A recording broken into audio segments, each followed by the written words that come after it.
तो जैसा कि आप देख पा रहे हैं एनसीईआरटी क्लास 12 और ये मैट्रिक्स का जो है चैप्टर है 3.2 और ये क्वेश्चन नंबर जो है 11 है। इस क्वेश्चन में क्या है कि यहाँ पे एक इक्वेशन ही कहेंगे इसको, x इंटू मैट्रिक्स इतना प्लस y इंटू मैट्रिक्स इतना इक्वल टू एक मैट्रिक्स है। इसके सहारे जो है हमें x y का जो है मान ज्ञात करना है। अगर चैप्टर 3.2 की बात करें तो इसमें कम से कम जो है 5 या 6 प्रश्न ऐसे हैं जहां हमें x y या t या w का जो है मान ज्ञात करने के लिए दिया गया और सबका जो रंग रूप है वो अलग अलग आपको देखने के लिए मिलेगा। तो यहाँ इसको सॉल्व कैसे करना है, तो सबसे पहले गिवन में नोट कर लेते हैं और उसके बाद अपनी गाड़ी को जो है आगे बढ़ाते हैं। तो यहाँ पे दे रखा है क्या कि x into 2 3 plus y into -1 1 और इक्वल टू है 10 5। अब यहाँ पे इसको सॉल्व कैसे करना है, तो सबसे पहले यहाँ गुना करते हैं, x से इसमें y से इसमें और देखते हैं क्या आएगा नया मैट्रिक्स हमारा। ये हो गया 2x, ये हो गया 3x, ये दिक्कत प्लस यहाँ y से गुना करेंगे y इंटू -1 तो -y, y इंटू 1 तो ये हो गया हमारा y इक्वल टू 10 5। कोई दिक्कत परेशानी नहीं है।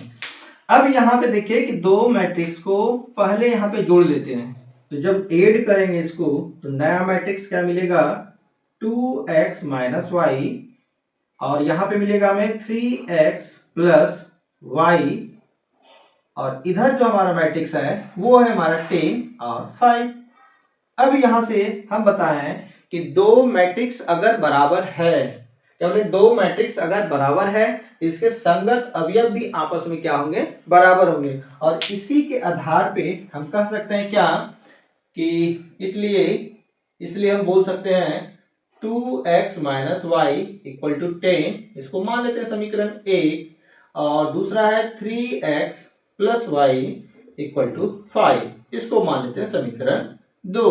बस जैसे समीकरण सॉल्व करते हैं उस तरह से इसको सॉल्व कर देना है और सॉल्व करने के लिए समीकरण 1 और 2 को जोड़ देते हैं। समीकरण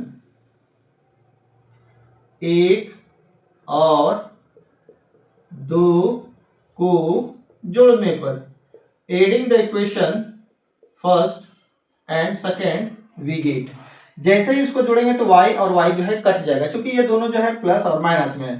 तो इधर हमारा क्या बचेगा 2x plus 3x equal to और इधर हमारा जो बचेगा RHS में 10 प्लस 5 या ये हो गया हमारा 5x इक्वल टू 50। इसलिए हम कह सकते हैं कि x बराबर कितना आ गया 3, 5 या 15। अब x का मान जो है चाहे तो समीकरण 1 में रख दीजिए या फिर चाहे समीकरण 2 में, तो कहीं रख दीजिए। x का मान समीकरण 1 में ही रखते हैं, 1 में रखने पर एक का मान ज्ञात करने पर तो दूसरा निकालना आसान हो जाता है।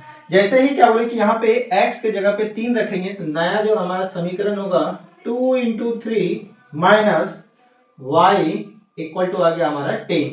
ठीक है, क्योंकि यहाँ x था तो x के जगह पे मान निकल गया 3 को पुट कर दिए तो 3 दूनी हो गया 6 यानी कि माइनस वाई बराबर हो गया 10 माइनस 6, इसलिए y बराबर आ गया हमारा -4। बस निकल गया x y का मान। अतः हम यहाँ पे लिख देते हैं, नीचे लिखना है आपको, अतः x बराबर 3 y बराबर -4 और यही हमारा जो है रिजल्ट है। तो चलिए मिलते हैं अगले प्रश्न में, तब तक के लिए